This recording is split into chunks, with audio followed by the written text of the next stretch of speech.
सख्त गर्मी का दिन था।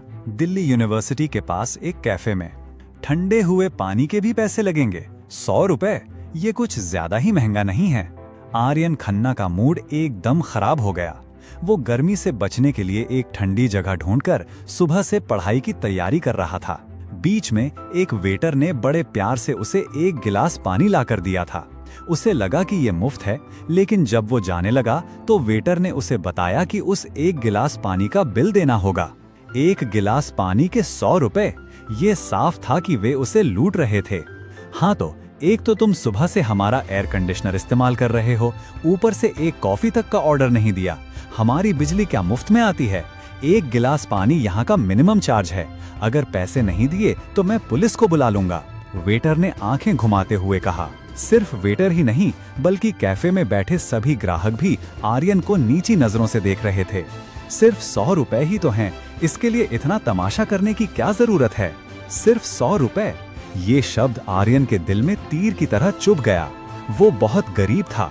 पार्ट टाइम जॉब से कमाए हुए ज्यादातर पैसे उसकी गर्लफ्रेंड रिया के लिए कपड़े और कॉस्मेटिक्स खरीदने में खर्च हो जाते थे। 100 रुपए में तो शायद उसका पूरे दिन का खाना हो जाता था। इसके पैसे मैं दे दूंगी। अचानक एक लड़की की आवाज आई। आर्यन ने मुड़कर देखा और उसकी आंखें खुली रह गईं। ये लड़की ठीक उसके बगल वाली टेबल पर बैठी थी। उसे देखकर लग रहा था कि वो भी दिल्ली यूनिवर्सिटी की ही स्टूडेंट है। वो बेहद खूबसूरत थी, किसी देवी की तरह, और उसका इस तरह मदद के लिए आगे आना आर्यन को बहुत अच्छा लगा। ये मत सोचना कि मैं तुम्हारी मदद कर रही हूँ। दिल्ली यूनिवर्सिटी में तुम जैसे छात्र कैसे आ जाते हैं, इतने गरीब कि 100 रुपए भी नहीं दे सकते। जब बाहर होते हो तो ये मत कहा करो कि तुम दिल्ली यूनिवर्सिटी से हो। तुम जैसे लोगों की वजह से यूनिवर्सिटी का नाम खराब होता है। प्रिया शर्मा ने नफरत भरी नजरों से उसे देखा और बिना पीछे मुड़े कैफे से बाहर चली गई। आर्यन शर्मिंदा हो गया। उसे डर था कि उसकी वजह से कॉलेज की बदनामी हो रही है। जो लोग उसे जानते थे वे सोचते थे कि वो गरीबी में पैदा हुआ है, लेकिन वे ये नहीं जानते थे। डिंग।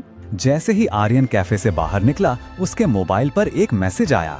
सिंघानिया परिवार के सदस्य रोहन सिंघानिया को पारिवारिक नियमों का उल्लंघन करने के कारण उत्तराधिकारी के पद से अयोग्य घोषित कर दिया गया है। पारिवारिक चर्चा के बाद सिंघानिया परिवार के सदस्य आर्यन खन्ना को उत्तराधिकारी के उम्मीदवार के रूप में चुना गया है। ये आपको सूचित करने के लिए है। आर्यन, कृपया तुरंत दिल्ली में स्थित सिंघानिया परिवार की शाखा में जाकर हस्ताक्षर करें। आर्यन का पूरा शरीर उत्साह से कांप उठा और उसकी आंखों में आंसू आने वाले थे। 20 साल, उसने 20 साल दूसरों की नफरत भरी निगाहों के नीचे गुजारे थे। अगर वो